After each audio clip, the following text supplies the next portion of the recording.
Bharatiya Janata party జాతీయ నాయకత్వం సభ్యత్వ కార్యక్రమానికి నాంది పలకనున్నది. పార్లమెంట్లో, లోక్సభలో 400 సీట్లు ఆశించి కేవలం 240కే పరిమితమై ఇతర పార్టీల మద్దతుతో ప్రభుత్వాన్ని నడిపే పరిస్థితికి వచ్చిన భారతీయ జనతా పార్టీ తమ వ్యూహాలను మార్చుకోవాలని,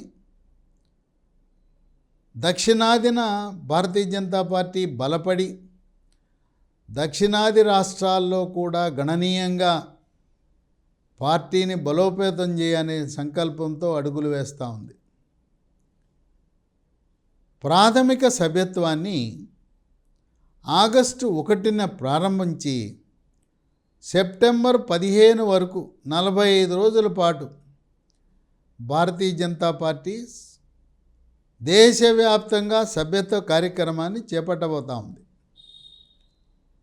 సాధారణ సభ్యత్వం 45 రోజులు పూర్తయిన తర్వాత సెప్టెంబర్ 16 నుంచి సెప్టెంబర్ 30 వరకు క్రియాశీలక సభ్యత్వాన్ని ప్రారంభించడం జరుగుతుంది.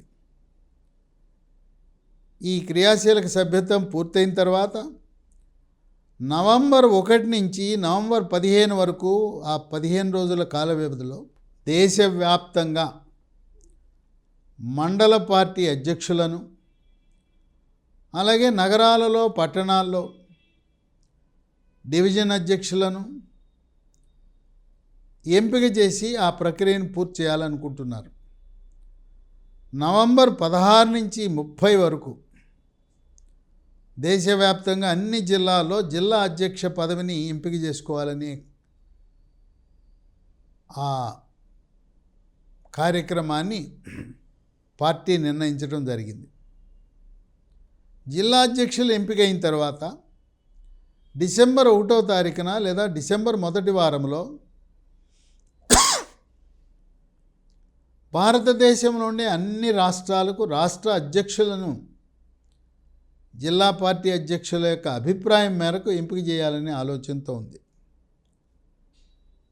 రాష్ట్రాలకు అధ్యక్షుల ఎంపిక నియామకం పూర్తయిన తర్వాత డిసెంబర్ నెలాఖరు లోపల జాతీయ అధ్యక్షుడి నియామకం, ఎన్నిక జరుగుతుంది.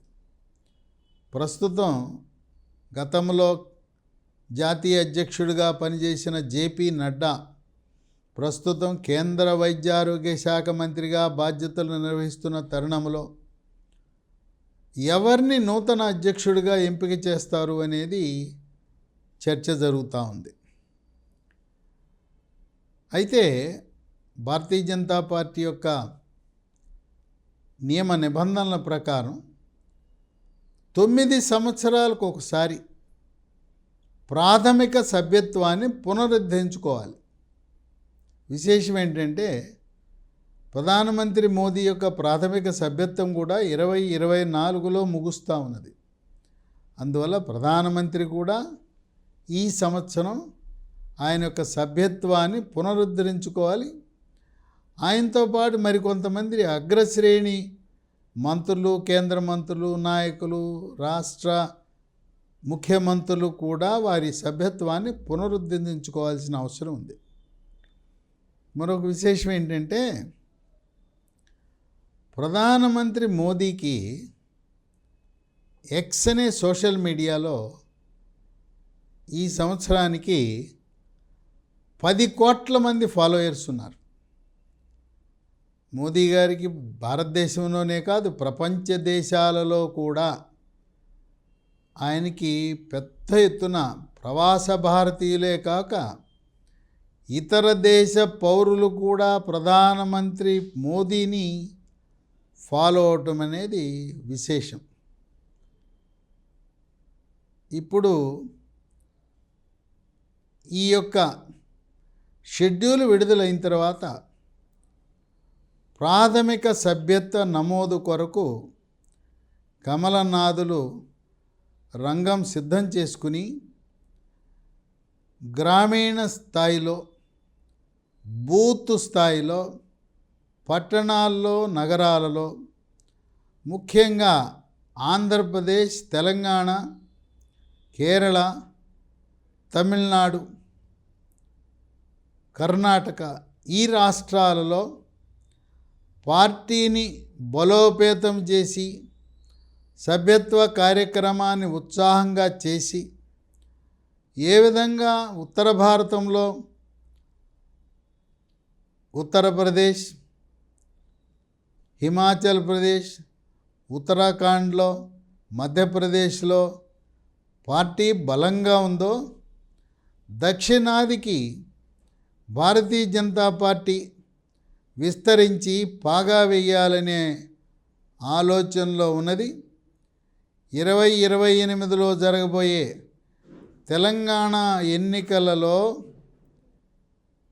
కాంగ్రెస్తో పోటీపడి Congress, BJP direct, BRS party ఉండదు, అది పతనావస్థకు వెళ్ళిపోయింది.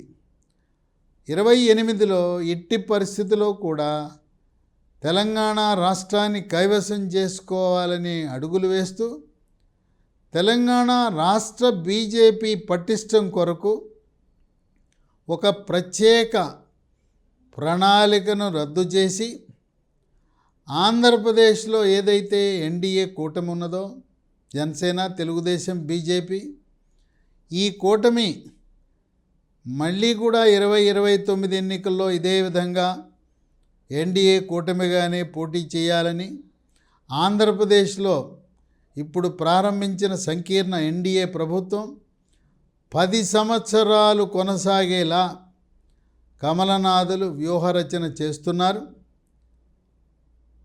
ఇది జాతీయ స్థాయిలో మొత్తం మూకుమ్మడిగా కార్యకర్తలందరూ కూడా ఆగస్టు 1న కార్యోన్ముఖులై పార్టీని బలోపేతం చేయటానికి భారతీయ జనతా పార్టీ అగ్రనాయకత్వం పిలుపునిచ్చింది.